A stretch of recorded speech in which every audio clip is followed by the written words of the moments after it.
Hi Aquarius, I'm Anisha. To know more about my work, you may visit my website www.tarotbyanisha.com. For those of you who are seeking deeper clarity in your personal lives and in your careers for a personal consultation, you may write to me at tarotbyanisha@gmail.com. Remember to subscribe, like and share my videos. I will greatly appreciate it.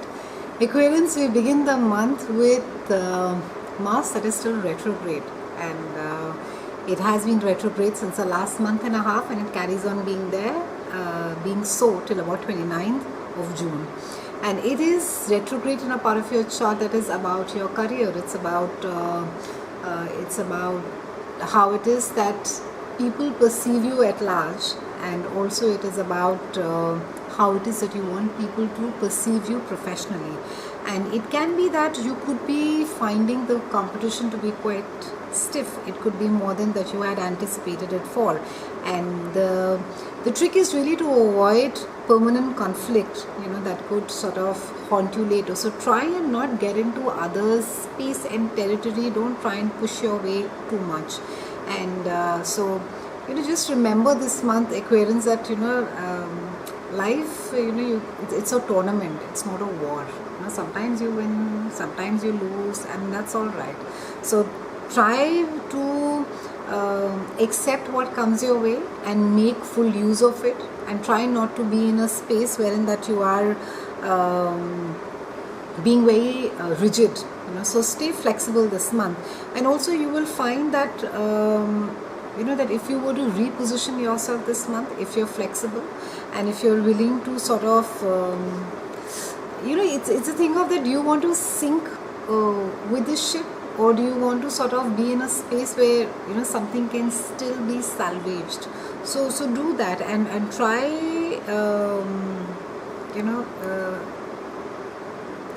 try and find alternate ways to a problem that you have been battling with. Try not to be rigid about it. We have Sun and Venus that are there in your house of love, romance, children and creativity, and we also have a fantastic full moon that is there around the 4th. And with Sun being over here, your focus is just going to be on fun. You don't really want to spend much time on detail oriented things or on work. So ensure that during this time you're not really starting something that is really lengthy and detailed, or even during this entire, I would say, the first 2 weeks of June. Don't try and do like the framework, try and do the broader work. The minute detailed work, leave it for the second half of the month, because you're really not going to be in the frame of mind to be dealing with a lot of details as well. It's a fantastic time to be spending time with your kids. Maybe a small holidays on the cards, and it will do you well. Around the 13th, we have Mercury that is coming and joining this part. So a lot of conversations around holidays, a lot of good times, a lot of spending time with the family, with extended family, with your children at home, a lot of love, a lot of fun, and also a lot of you are going to be even seeking people, or rather you're going to be with people who like or love the same things that you do as far as creativity is concerned. So you could be having a lot of conversations, mentally stimulating conversations that could be had about where there's a joint passion that is involved, and you could be picking each other's brains, or you could be seeking out people who are really, really creative during this time. Around the 18th, we have Venus that is entering a very boring house of day-to-day chores and health, and it is followed by Sun around the 21st. And this is the time that you are as far as love is concerned, you're not really going to be falling for somebody who's really superficial and entertaining and adventurous.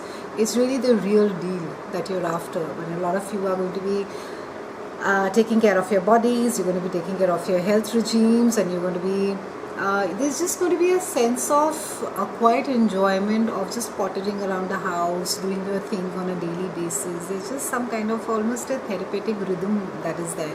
Around the 20th, we have a full moon that is there in your house of groups of people, and this is also where Saturn is there for you. And because this house rules your friends, a full moon could almost mean that it could come to an end. Maybe there's something that you've been working with a friend and that comes to an end. It can also be an argument that happens with a friend. It ends up maybe cutting ties. Maybe there's a difference of opinion that is there, and it can also be that maybe you're leaving a project, maybe you're leaving a company of which you have been part of, and it's with a friend that you started it and now you choose to sort of walk away from it. And take this time, Aquarians, to sort of go out to restaurants, spend time with friends, chat it out, have transparent, open conversations around it, and just let the surrounding energy take care of you, and try not to sort of be in a place where you're constantly sort of feeling pressurized or bogged down. And some of you may also just walk away from a group that you belong to. Maybe it was a hobbyist group, maybe you used to enjoy driving off, or maybe doing some off-roading or something, and this is a time where you decide, I don't want to be a part of this group and I want to do things maybe on my own. So you could find yourself that that you are joining maybe a new group, and this is also a time wherein that you are going to be, your mind is going to be occupied with as to what is it that you contribute to the society at large or to the world at large, and your position in the world and how it is that you really fit over there. And you could also sort of you could be talking more about your dreams and sharing, and what is it that really what is the deeper implication of what is it that you're thinking about, or your vision about your life or your dreams. The main focus this month is this major struggle that is happening amongst the big planets. We have Jupiter that is there in your house of intimacy and shared resources, and he is in opposition to Neptune that is there in your house of earned income, which in turn is glaring at Saturn that is there in your house of friendship. Now, the interesting thing is that Jupiter, of course, is the great benefactor, he's the giver, but he is there, and all these planets, they are tugging at their places. No one wants to let go. So there's just this big stretch or big rift that you would be feeling, and you are going to be, with Jupiter being there in your house of intimacy and your shared resources, you're going to be comfortable with the amount of money and control that you have in life, and you may want more and you may gain more as well during this time, but you're less likely to go about getting it done the wrong way, or even sort of manipulate people once you have it. And it's a time wherein you could do some digging into maybe issues that are really deep inside you. Maybe you could delve into it, and they could just come on the surface and you could deal with it.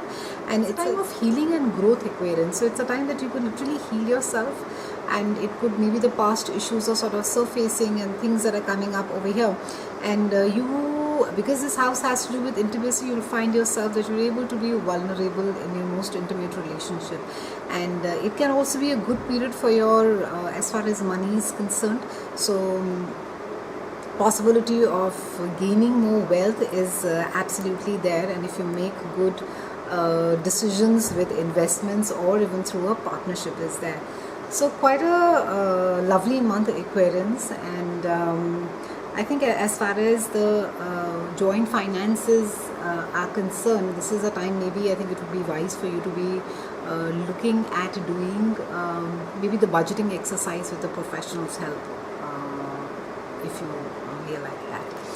It's been a pleasure speaking with you, Aquarians. A quick reminder for those of you seeking clarity in your personal lives, you may write to me for a personal consultation at tarotbyanisha@gmail.com. Please remember to subscribe, like and share my videos. I'll see you again next month, and thank you so much for watching.